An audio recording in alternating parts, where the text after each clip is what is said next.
تو میری مخلوق کو دھوکہ دے گا، میری مخلوق سے دو نمبری کرے گا، تو میرے سے دوری کرے گا، تو میرے سے بغاوت کرے گا۔ فمن اعرض عن ذکری فإن له معیشۃ ضنکا، تو میرے سے بغاوت کر کے دکھا میں تیرے کاروبار کا بیڑا غرق نہ کر دوں تو مجھے اپنا خدا نہ کہنا۔ پھیر دیا اللہ نے۔ ذمہ دار روتا پھر رہا ہے، ابھی فصلوں کے قرضے پورے کوئی نہیں ہوئے، اگلی فصل بیجنے کے لیے بیوی کی چوڑیاں بیچ رہا ہے۔ کیوں تم نے خدا کے قانون کے اندر بغاوت کر دی؟ کیوں تم نے خلط مل کرنا شروع کر دیا؟ یقین جانو پروردگار عالم نے ہماری سوچوں کو، ہمارے مشوروں کو اللہ نے ناکامیوں بنا کر ہمارے سروں کے اوپر ڈال دیا۔ آج میرے عزیزو اللہ کی قسم جوان بڑھاپے کا اظہار کر رہے ہیں، آج سر کے بال سفید ہیں، داڑھی کے بال سفید ہیں۔ آج میرے عزیزو خدا کی قسم اپنی زندگی کو، اپنی مایوسی کو چھپانے کے لیے بیوٹی پارلر کا یا بیوٹی کریموں کا سہارا لے رہا ہے۔ اپنی زندگی کے ارمانوں کو چھپانے کے لیے داڑھی پہ قلم لگا کے پھر رہے، میں جوان ہوں۔ حالانکہ اس جوانی نے، بچوں کی گھوری نے، بیٹیوں کے سر سے دوپٹہ اترنے نے توڑ کے رکھ دیا ہے۔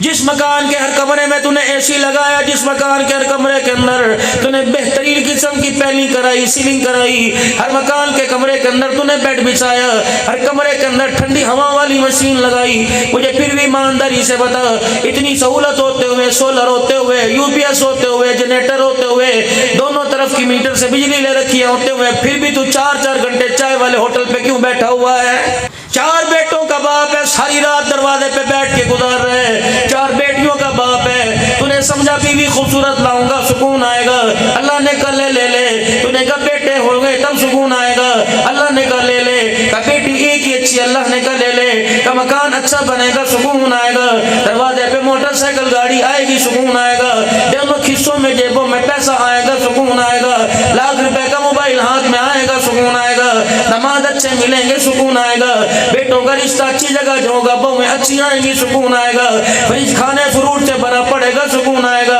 اللہ نے کہا فرشتوں جو مانگ رہے اس کے مانگنے سے پہلے بھر دو، لیکن اے میرے فرشتوں اس نے سکون ان چیزوں سے مانگا، حالانکہ سکون تو میں نے اپنے پاس رکھا ہوا ہے، اے فرشتوں ساری چیزیں دے دوں گا، لیکن جب تک میرے آگے روکے نہیں دکھائے گا میں سے سکون کا سانس بھی لینے کو ہی نہیں دوں گا۔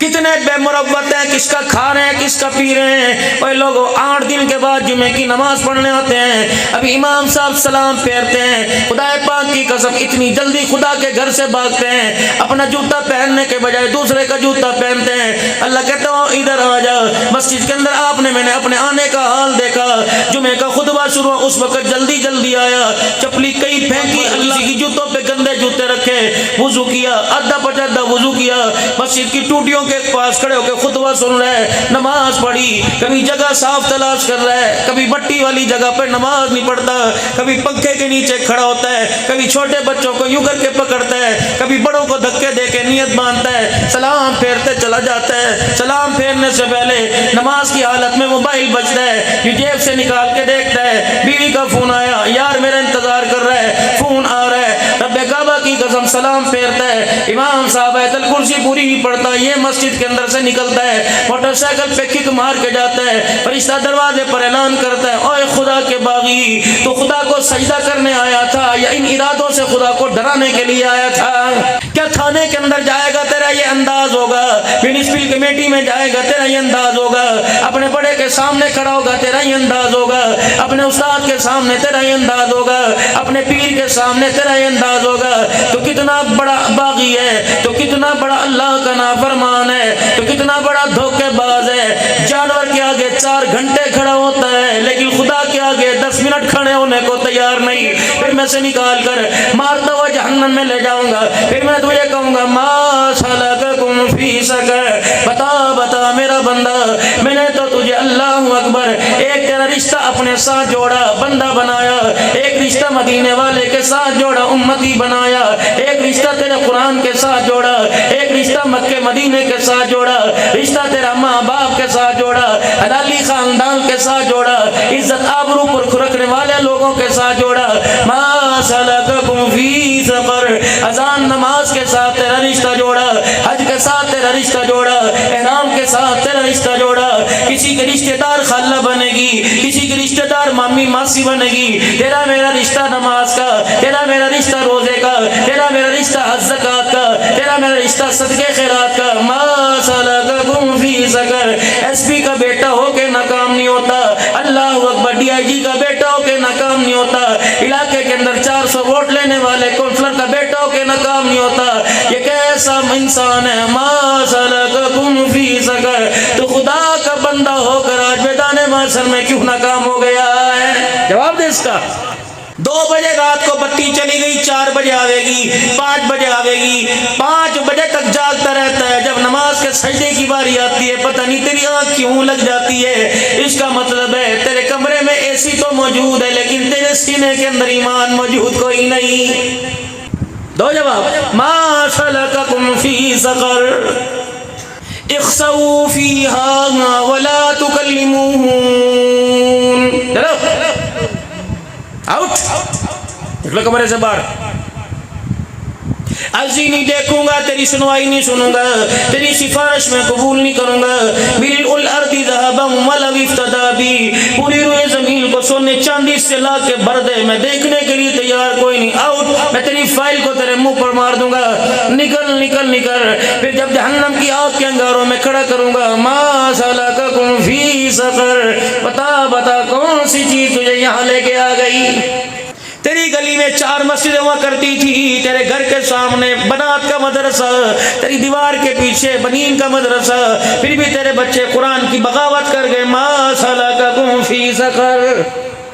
میں کسی کے دروازے کی جا کے کنڈی بجاؤں, اللہ اکبر, دروازے سے اندر سے جواب نہ آوے, پھر آپ مجھے بازار میں ملو گے, پھر آپ مجھے رستے میں ملو گے, میں کہوں گا یار میں تیرے دروازے پر آیا تھا.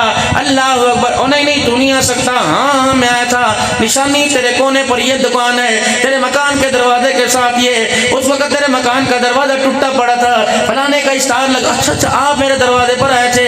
ارے یار پھر افسوس کی بات ہے, ٹیلی فون تو نے کیوں نہیں بک کیا؟ میں نے بار بار فون نہیں کیا, بار بار تو فون کاٹ رہا تھا, میں تجھے فون کر رہا تھا, تو نے میرے فون کو, اللہ اکبر, تو نے میرے فون کو یس نہ کیا, تو نے سنا کوئی نہیں. اللہ اکبر. یار میں سو رہا ہوں گا. نہیں میں کان دھر کے تیرے دروازے پہ کھڑا تھا, تو کہہ رہا تھا آخری اوور میں 6 بالیں چاہیے, مجھے تیری آواز آئی تھی. اللہ اکبر. تیری بیوی کھلائیو, تیرا بیٹا کہہ رہا تھا اماں انڈا بنائیو. اللہ اکبر. میں بار بار تیرے دروازے پہ دونوں ہاتھوں سے تھپیڑے مار رہا تھا, اور میں کہہ رہا تھا آ جا آج میرے لیے دروازہ کھول دے, میں کل تیرے لیے خدا سے جنت کے دروازے کھلوا دوں گا.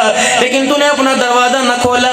میں اگلے دن پھر تیرے دروازے پر آیا, پھر اگلے دن تیرے دروازے پر آیا, کبھی رحمت کا عشرہ لے کے آیا, کبھی مغفرت کا عشرہ لے کے آیا, کبھی عتق من النار کا عشرہ لے کے آیا, کبھی لیلۃ القدر کی رات لے کے آیا, کبھی جمعۃ الوداع تیرے دروازے پر لے کے آیا, کبھی سحری افطاری کا دسترخوان لے کے آیا, کبھی فرشتوں کی رحمت کی نزول تیرے دروازے پہ لایا, کبھی جنگل کے درندوں مچھلیوں کی دعائیں تیرے دروازے پر لایا, کبھی حوروں کے مسکراہٹیں تیرے دروازے پر لایا. تو نے ایک میری نہ سنی, دروازہ نہ کھولا. یہ کون کہے گا؟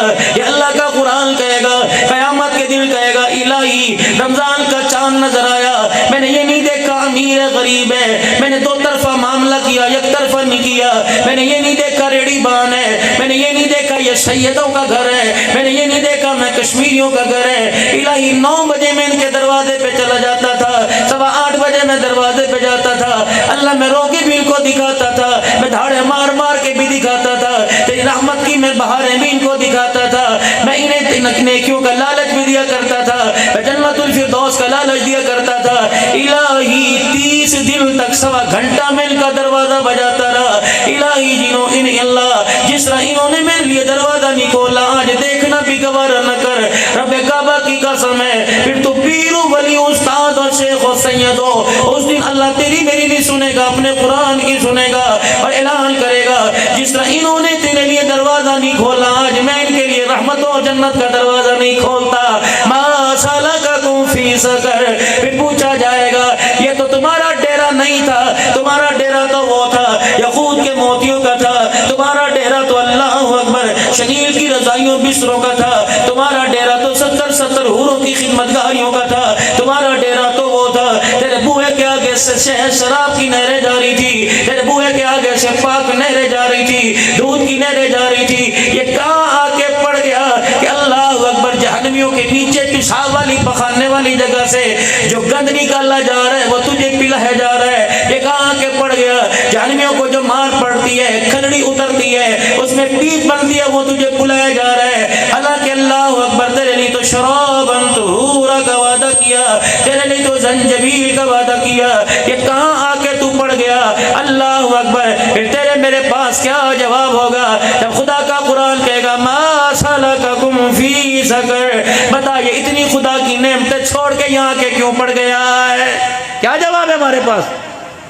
کہتا یار مجھے ارمان کوئی نہیں. اللہ اکبر. اکیلے سے سمجھا لیتا, کمرے میں بیٹھ کر سمجھا لیتا, مجھے علیحدہ سمجھا لیتا, میرے بچوں کا تو خیال کرتا, میرے ووٹروں کا تو خیال کرتا, اللہ اکبر, میرے رشتہ داروں, میرے محلے کا تو خیال کرتا. لیکن میرے عزیز اللہ اکبر, قیامت کا دن ہوگا, محلے دار بھی کھڑے ہوں گے, رشتہ دار بھی کھڑے ہوں گے, پڑوسی بھی کھڑے ہوں گے, بہن بھائی بھی کھڑے ہوں گے, ماں باپ بھی کھڑے ہوں گے, نبی بھی کھڑے ہوں گے, نبیوں کے سردار بھی کھڑے ہوں گے. ابھی تم صدیق کی بات کر رہے تھے, ابھی تم عمر کی بات کر رہے تھے. آسمان کے ستاروں کے برابر نیکیاں ایک رات کی نیکی کا مقابلہ نہیں کر سکتی. قیامت کے دن وہ صدیق بھی کھڑا ہوگا, وہ عمر بھی کھڑے ہوں گے, عثمان علی بھی کھڑے ہوں گے, حضرت زینب رقیہ بھی کھڑی ہوں گی. اور میرے عزیزو, میں پچھلے دنوں ملک شام کے اندر گیا, اللہ کی عزت کی قسم ہے, حضرت حسین کی ہمشیرہ سیدہ زینب رضی اللہ تعالی عنہ کی قبر کے پاس میں 4.5 گھنٹے بیٹھ کر قرآن پڑھتا رہا, ذکر اذکار کرتا رہا. مجھے پیر محمد شاہ صاحب مسکین پوری فرمانے لگے, حضرت آئیے. میں نے کہا مجھے آپ حضرت نہ کو, اپنا فقیر کو. کہنے لگے چلو اٹھو, آؤ اماں کے روزے کی زیارت کر لو. میں نے کہا پیر جی یہ حکم ہے یا آپ کا مشورہ ہے؟ آپ فرمانے لگے کیا مطلب؟ میں نے کہا حکم ہے تو سر کے بل چل کے جاؤں گا, آپ کا مشورہ میں اسے نہیں مانتا. کہنے لگے کیوں؟ میں نے کہا بتاؤں یہاں کون عورت سو رہی ہے, اس اتنی سی مٹی میں, کوٹھڑی میں کون سی عورت چھپی پڑی ہے؟ میری آنکھ ہی نہیں میں اس کی قبر کی زیارت کر سکوں. رب اکبر کی قسم ہے, یا یہ عورت سو رہی ہے جس کا پردہ بچانے کے لیے اس کا بھائی نیزے کی اینی پر چڑھ کر خدا کا قرآن سنا کے چلا گیا ہے. حضرت بلال رضی اللہ تعالیٰ عنہ کی قبر پہ جانا ہوا, اللہ اکبر. وہاں کے چابی برادر نے اندر کا حصہ کھول دیا. ہم 15-16 سیڑھیاں نیچے اترے, حالانکہ بڑی عجیب سی سیڑھیاں تھی. 4-5 مرتبہ میں گرنے لگا. میری گھر والی مجھے سہارا دے کر, آگے پیر صاحب کے مرید مجھے سہارا دے کے نیچے تہ خانے میں لے گئے. اللہ کی قسم کیا مسکمبر کی خوشبو ہے, کیا ریمنڈ کی خوشبو ہے, کیا لاہور کی خوشبو ہے جو بلال کی قبر سے آ رہی تھی, اصلی قبر سے نہ بلال کی. میں نے شاجی سے کہا شاجی آج مجھے روکنا نہ, آپ مجھے اجازت دے دو. بلال کی قبر سرانے کی طرح جپھی ڈال کے لیٹ گیا, اور بلال کی قبر کو بابا جی میں نے اپنے سینے سے لگا لیا. مجھے بلال کی قبر سے یوں محسوس ہوا کہ لگے آنے والے تعارف کرا, ہاشمی ہے, سید کون ہے, اوان کون ہے. میں نے کہا میں پاکستان سے آیا, مجھے دنیا پیر طریقت کہتی ہے, مجھے دنیا رہبر شریعت کہتی ہے. ہاں ہاں بلال کہنے لگے میں نے بھی سنا ہے جلسوں میں تو غلام رسول کہتا ہے, تجھے دنیا عاشق رسول کہتی ہے. ذرا بتا تو صحیح تیرے پاس کون سا عہدہ, تیرے پاس کون سی ڈگری, تیرے پاس کون سی یونیورسٹی کا سرٹیفکیٹ ہے جس سے تو عاشق رسول بنا. میں نے کہا مکھن پروٹے کھا کے, بکرے کے گوشت کھا کر, میٹھے چاول کھا کے میں عاشق رسول بنا. بلال نے مجھے اپنے پاس سے دھکا دے کے پرے پھینک دیا, فرمایا تو پروٹے کھا کے عاشق رسول بنا. رب اکبر کی قسم ہے میں چمڑے اجھڑوا کے عاشق رسول بنا. قیامت کا دن ہوگا تو اپنا عشق لے کے آ جانا, میں اپنا عشق لے کے آ جاؤں گا تو اپنا اس تقریروں میں دکھانا. میں کمر اٹھا کے اپنا, میں پردہ ہٹا کے قمیض اٹھا کے اپنی کمر دکھاؤں گا. جس کو سینے سے لگا لیا وہ غلام رسول بن جائے گا, جسے دیکھ کے منہ موڑ لیا وہ گستاخ رسول بن جائے گا. اللہ کی عزت کی قسم ہے, جامع مسجد کوفہ کے اندر جانا ہوا, اس محراب میں کھڑے ہو کر وہاں زیارت کرنے کا موقع ملا. حضرت علی رضی اللہ تعالیٰ عنہ کو سجدے کی حالت میں ضرب لگی تھی, وہ محراب علیحدہ. جب وہاں سے نکلنے لگے گاڑی کے اندر بیٹھ کے اللہ اکبر نجف ایئرپورٹ پہ آنے لگے, کہنے لگے نہیں ابھی ٹھہر جاؤ, ایک زیارت باقی رہ گئی. حضرت علی کے مکان کے اندر لے گئے. رب کعبہ کی قسم ہے کیا تمہارے سٹور ہوں گے, سٹور بڑے ہوں گے, چھوٹی سے سٹور بڑے ہوں گے, یہ کھوکے بڑے ہوں گے. حضرت علی کا مکان چھوٹا تھا, اس میں 6 کمرے موجود تھے. ایک کمرہ حضرت ام المنین کا, ایک کمرہ حضرت عباس کا, اسی طرح ایک کمرہ حضرت عباس کا, ایک کمرہ حضرت علی پاک کا, ایک کمرہ حضرت حسن حسین کا, ایک کمرہ حضرت زینب کا, ایک کمرہ رقیہ ام کلثوم کا. پانی کا کنواں بھی کمرے کے اندر تھا. میں اللہ اکبر, میں نے کہا اس وقت کیا کوئی انجینئر موجود نہیں تھا, اس وقت کوئی سیاح موجود نہیں تھا. نکاسی کا انتظام تو باہر ہوتا ہے, پانی کا کنواں تو باہر لگوایا جاتا ہے. کہنے لگے علی بھی پاک ہے، علی کی بچڑیاں بھی پاک ہے، علی کے اوپر خدا نے جو پردہ اتارا وہ بھی پاک ہے۔ علی نے اپنے کمرے میں کنواں پانی کا بنوا لیا کہ میری بیٹیاں پانی لینے کے لیے باہر گئی تو کسی غیر محرم کی ان کی جُتی پہ نظر پڑ گئی، میری گھر والی میرے پاس بیٹھ کے جوٹس میں باہر رونے لگے۔ میں نے کہا ہاں تو مجھے کہتی ہے بچوں کے لیے ایک مکان بنا دے، بڑا مکان بنا دے۔ رب کعبہ کی قسم اس نے میرے ہاتھ پہ ہاتھ دھرا، کہنے لگی وعدہ کر، تو بھی وعدہ کر، میں بھی وعدہ کروں گی، آج کے بعد دنیا کا مکان ہی نہیں مانگنا، اللہ سے جنت کا مکان مانگے گی۔ جس مکان میں ہم رہتی ہے ہمارا وہاں گزارا نہیں ہوتا، ان کچی سی کوٹھڑیوں کے اندر جنت کی شہزادیاں اپنی ساری زندگی گزار کے چلی گئی ہیں۔